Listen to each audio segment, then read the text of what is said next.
सही है। आयो रे अपना काम कर जा वीडियो बना।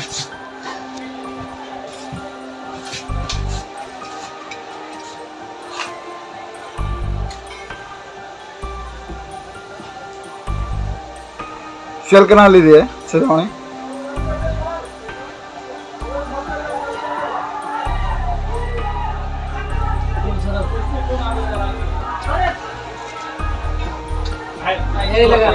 इतना बर्बाद मत करो। करना पड़ता। हमारा न्याय कभी होता 4 बॉल 4 रैली मारा अभी तक, स्पोर्ट्स रैली मारा, ओपन रैली मारा, हमारा रिजल्ट कभी आता क्या करते। बात सही है, लेकिन ये सीट उठ जलाने से क्या होता है? आगे इंजन तो कभी रोक ही दिया गाड़ी ने, जो गाड़ी रोकना उसका तो रोक नहीं रहे हो। बात में करो उसको रोकना चाहिए, उसको रोक नहीं रहे तुम लोग। दादा दी डाल दो बच्चे को मुंह में जाए अभी। यार पुश जा भाग भाग मिलेगा ये हम बाकी दो कौन मारू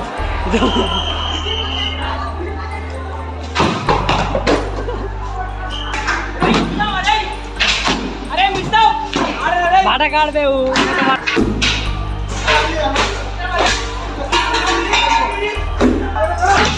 मार मार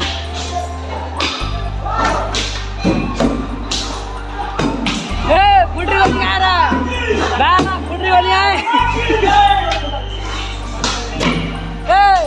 बोला फोटो बोला काटो तू।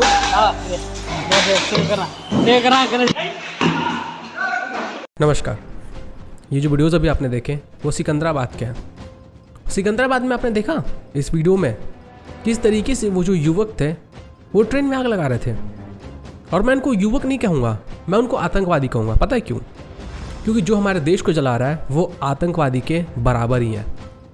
जो काम आतंकवादी करते हैं वही काम ये लोग भी कर रहे हैं। इनकी हरकतों को देखकर क्या कोई कह सकता है कि ये आर्मी में जाने के लायक हैं? इनको लग रहा है कि ऐसा करने से इनको फायदा होगा।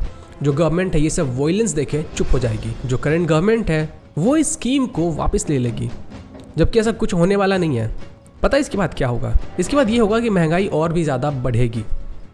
रीज़न क्योंकि हमारे जो देश की संपत्ति है उसको जलाया जा रहा है, बर्बाद किया जा रहा है।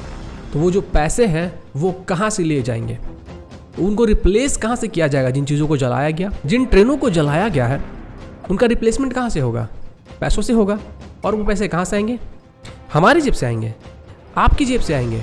और वो जो लोग ये ट्रेन जला रहे थे ना, उनके जेब से भी आएंगे टैक्स के रूप में। और फिर जब टैक्स को बढ़ाया जाएगा तब लोग कहेंगे कि ये जो गवर्नमेंट है वो लूट रही है, टैक्स बढ़ा रही है। पहले तो खुद आगजनी करो, जो पब्लिक प्रॉपर्टी है उसको डिस्ट्रॉय करो, जो हमारा देश है उसकी प्रॉपर्टी को डिस्ट्रॉय करो। और जब उसको कंपेंसेट करने के लिए गवर्नमेंट टैक्स बढ़ाए तो फिर से वॉयलेंस करो कि महंगाई बढ़ रहा है। सबसे ज़्यादा सोचने वाली बात इसमें क्या है आपको पता है? इन सब वॉयलेंस में इसको ऑर्गेनाइज कौन कर रहा है? अचानक से इतने सारे लोग कैसे सड़कों पे आ सकते हैं अचानक से? और अचानक से इनके पास हथियार भी आ जा रहे हैं, इनके पास पेट्रोल बम आ जा रहा है, हॉकी स्टिक्स आ जा रहे हैं, इनके पास पत्थर भी आ जा रहे हैं। सब कुछ इनके पास उपलब्ध है और सबके पास उपलब्ध है। तो इतनी जल्दी इतनी सारी चीज़ें इनके पास कैसे पहुंच गई? और इन सब लोगों को गाइड कौन कर रहा है? जब तक ये पता नहीं चलेगा तब तक ये वॉयलेंस नहीं रुकने वाला है। और मुझे तो सेंट्रल गवर्नमेंट के ऊपर भी गुस्सा आ रहा है कि वो कर क्या रही है। ये गवर्नमेंट इतनी डरपोक हो गई है कि उनसे कुछ लोग नहीं संभल रहे हैं। कुछ लोग मिलके पूरे देश को जला रहे हैं, प्रॉपर्टी को जला रहे हैं, और ये लोग चुपचाप बैठ के देख रहे हैं। और ये जो गवर्नमेंट है वो कोई भी ठोस कदम नहीं उठाने वाली है इन सब दंगाइयों के खिलाफ। पता है क्यों? उसका एग्जाम्पल दिखा देता हूँ मैं आपको। ये सब लोग जो ये वॉयलेंस कर रहे हैं, ये आग जला रहे हैं, ट्रेन के अंदर आग लगा रहे हैं और उसको वीडियो रिकॉर्ड करके शेयर भी कर रहे हैं। इसका मतलब क्या निकलता है? इसका मतलब यही निकलता है कि इनको गवर्नमेंट से डर नहीं है। ये कहते हैं कि आर्मी में जाएंगे, हमें देश की सेवा करनी है। देश की सेवा से करोगे? देश को जला के। मतलब अगर आपकी जो डिमांड है वो पूरी नहीं होगी तो आप देश को ही जला दोगे। जिस देश की रक्षा करने के लिए आप ये कहते हो कि हमें और ज़्यादा समय दिया जाए ड्यूटी करने के लिए, देश की सेवा करने के लिए, आप उसी देश को जला दोगे जब आपकी मांगें पूरी नहीं होंगी। अगर ऐसे लोग आर्मी में जाना चाहते हैं तो हमें कोई ज़रूरत नहीं है, कोई ज़रूरत हमें नहीं है ऐसे लोगों की जो लोग आर्मी में जाएंगे। जितनी आर्मी हमारे पास है उतनी बहुत है। जिसके अंदर देशभक्ति नहीं है वो क्या देश की सेवा करेगा? और आपको पता है सिर्फ वॉयलेंस नहीं हो रहा है। हमारे जो आर्मी के चीफ हैं, हमारे जो आर्मी का इंस्टाग्राम पेज है, फेसबुक पेज है, ट्विटर अकाउंट है, वहाँ पे जाके ये लोग ट्वीट कर रहे हैं, कमेंट्स कर रहे हैं, पोस्ट के ऊपर कमेंट कर रहे हैं, गालियाँ दे रहे हैं हमारे इंडियन आर्मी को। जो इंडियन आर्मी को गाली देगा वो क्या देश की सेवा करेगा? वो क्या इंडियन आर्मी में जाएगा? ये जो लोग भी पकड़े जा रहे हैं ये वॉयलेंस करने के लिए आर्मी में, तो उनको वैसे भी नौकरी नहीं मिलने वाला है।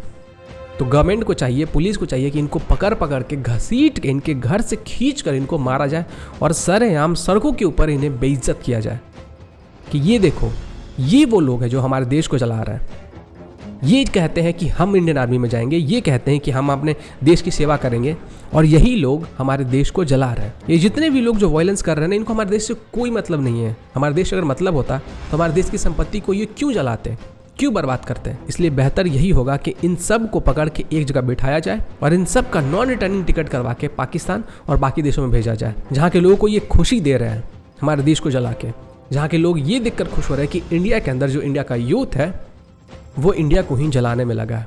जो इंडियन आर्मी में जाना चाहते हैं वो देश को ही जलाने में लगे हैं। पता है मुझे कि बहुत लोग सिलेक्टेड थे, उसके बाद भी उनकी जॉब नहीं हुई। पता है मुझे कि कई सालों की जो मेहनत होती है उनकी वो बर्बाद हो गई है।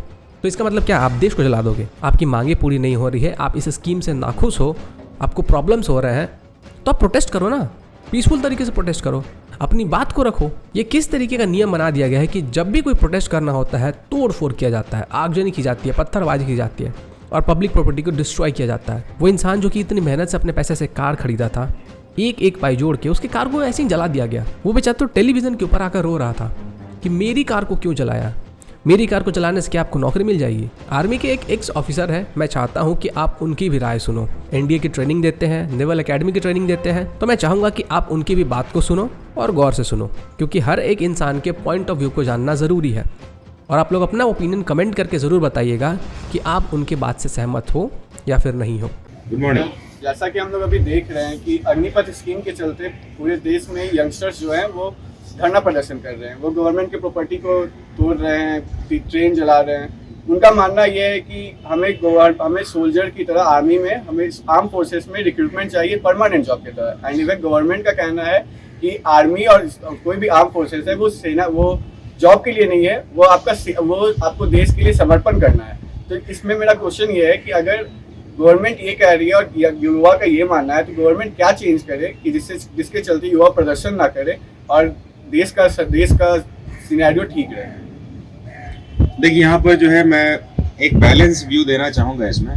आज हमारे देश के पास जो है इंफ्रास्ट्रक्चर की थोड़ी सी कमी है डिफेंस सर्विसेज में, आर्म फोर्सेस में, और इंफ्रास्ट्रक्चर को अपग्रेड करने के लिए गवर्नमेंट ने जो हमारे पास स्कीम लॉन्च की है अग्निपथ वाली, जिसमें कि जो भी रिक्रूट्स होंगे उनको अग्निवीर कहा जाएगा। अनडाउटली ये हमारे इंफ्रास्ट्रक्चर को तो बूस्टअप करेगा, लेकिन ये इस बात से मैं सहमत नहीं हूँ इसमें, ये एक जॉब प्रोस्पेक्ट्स नहीं है इसमें। अगर हम जॉब प्रोस्पेक्ट्स नहीं है की बात करें इसमें, तो हमारे इंडिया में जॉब के प्रोस्पेक्ट्स है कौन से? अगर हम पुलिस की बात करें तो पुलिस की तो सेवा ही है। जहाँ जहाँ पर फ्री सर्विसेज के लिए हमारा DPSP कानून कहता है, directory principles of state policy, free services की बात करते हैं। जैसे कि आर्मी को देश की सुरक्षा फ्री में करनी चाहिए, यानी कि जनता को उसके लिए पे नहीं करना होगा। क्या पुलिस के लिए भी तो यही कहता है ना इसमें हमारे पास DPSP क्या कहता है? फ्री लीगल सपोर्ट, वो भी फ्री होना चाहिए। क्या हम हॉस्पिटल्स में जाते हैं तो क्या डॉक्टर हमसे पैसा लेते हैं? सरकारी हॉस्पिटल नहीं लेते हैं, तो वो भी तो सर्विसेज हैं, क्योंकि उन पर भी जो है मीसा कानून लगता है, मैनेजमेंट ऑफ एसेंशियल सर्विसेज है, तो वो भी तो सर्विसेज है। तो कहने का मतलब ये है कि हमारे देश में जितने भी सेंसिटिव सर्विसेज होते हैं वो एक्चुअली में सर्विसेज हैं, लेकिन फिर भी वेल डिफाइंड जॉब है। अगर उनको उनके जॉब से हटा दिया जाए तो वो सर्विसेज देने के लिए कमिटेड कैसे होंगे? एग्जाम्पल, अभी कोविड के समय में हमारे जितने भी डॉक्टर्स थे उन्होंने बहुत ही ज़्यादा अच्छे से वॉलंटियरशिप में काम किया, लेकिन कुछ देर के लिए मानिए कि अगर ये डॉक्टर्स अगर गवर्नमेंट डॉक्टर नहीं होते और ये एडॉक डॉक्टर होते, 1-2 साल या 4 साल के लिए गए होते इसमें, तो क्या ये ऐसी इमरजेंसी सिचुएशन में काम कर रहे होते क्या? ये बिल्कुल नहीं कर रहे होते। तो क्या हम डॉक्टर से कहें कि आपका ये जॉब नहीं है, सर्विसेज है?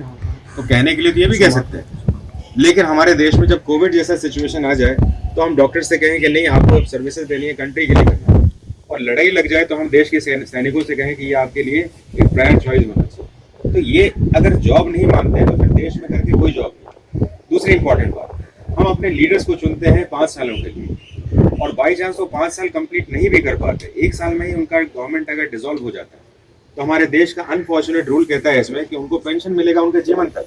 ऐसा उन्होंने कौन सा काम कर दिया? उन्होंने जनता का रिप्रेजेंटेशन ही तो किया है, और कैसे किया हम सब देख रहे हैं देश में हमारे पास।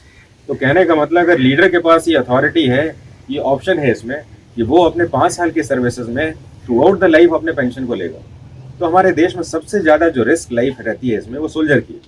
तो 4 साल के बाद उसको पेंशन भी नहीं देना, उसकी कमीशन को और नहीं तो ज़्यादा रिस्पेक्टफुल नहीं बनाने की जगह पर आप कहें ये जॉब नहीं है आपका, ये तो सिर्फ सर्विसेज है, तो हमारे देश में सर्विस होती क्या है? हमारे देश में क्या नेता लोग सर्विस करते हैं क्या? हमारे देश में पुलिस सर्विस करती है क्या? हमारे देश में क्या मेडिकल प्रैक्टिशनर सर्विस करते हैं क्या? अगर वो नहीं कर रहे होते तो आज हमारे देश में क्या कंडीशन होती? तो जाहिर सी बात है ये कंडीशन जो है, अभी कोविड जैसे सिचुएशन पे हमारा सिचुएशन समझ सकते हैं कि कोई भी प्राइवेट प्रैक्टिशनर जो है बाहर नहीं आया था, तो सारे गवर्नमेंट प्रैक्टिशनर ही थे जिन्होंने देश को हमारे सपोर्ट किया है।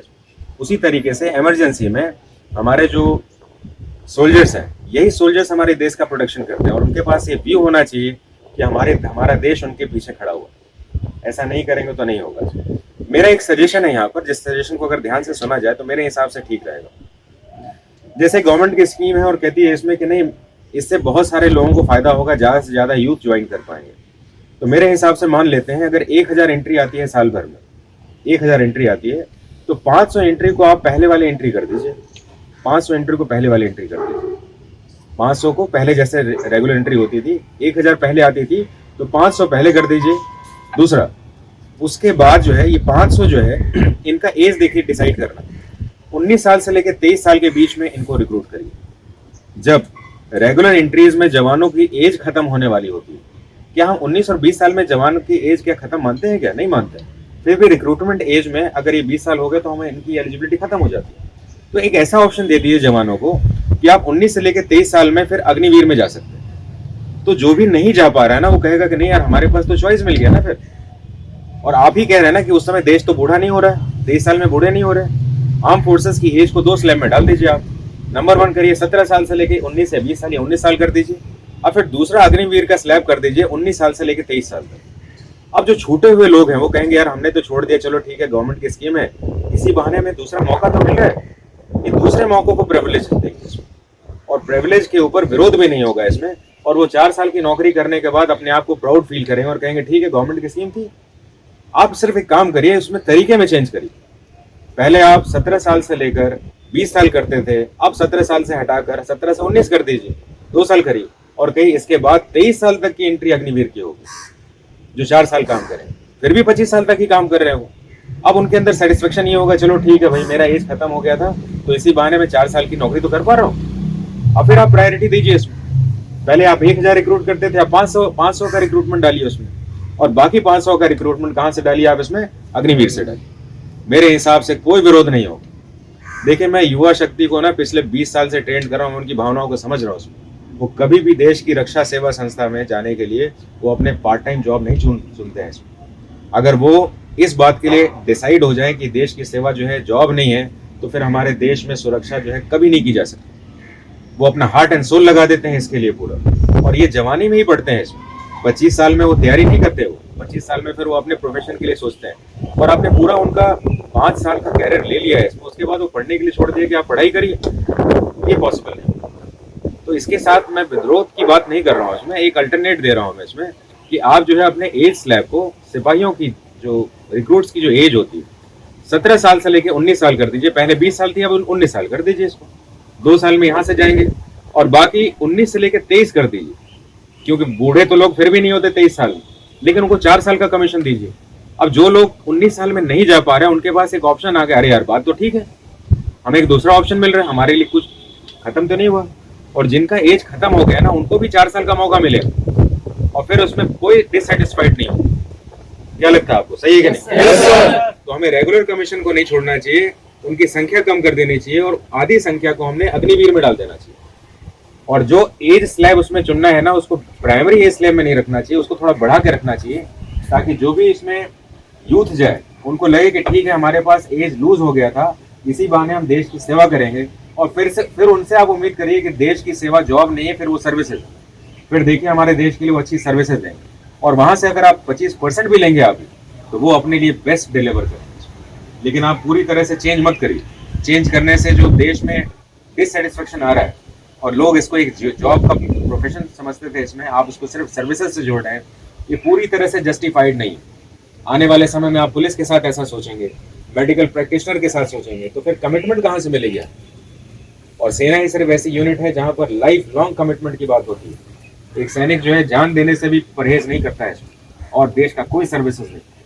तो मेरे हिसाब से इसका सॉल्यूशन अभी के समय में तो ये होना चाहिए, और ये इस बेसिस पे कह रहा हूँ मैं कि इतने सालों में 20 सालों में इतने सारे युवाओं के साथ रहा हूँ मैं, उनकी भावनाओं को समझते हुए अगर आप थोड़ा सा अपने आप को चेंज कर दें, जिसको हम कहते हैं डायनामिज्म, फौज का सबसे इंपॉर्टेंट यूनिट होता है डायनामिज्म, यानी change according to the demand of situation. Change मत करिए, डायनेमिज्म करिए, तो आपका एक बहुत अच्छा कंक्लूजन और रिसोर्स मिलेगा। Thank you.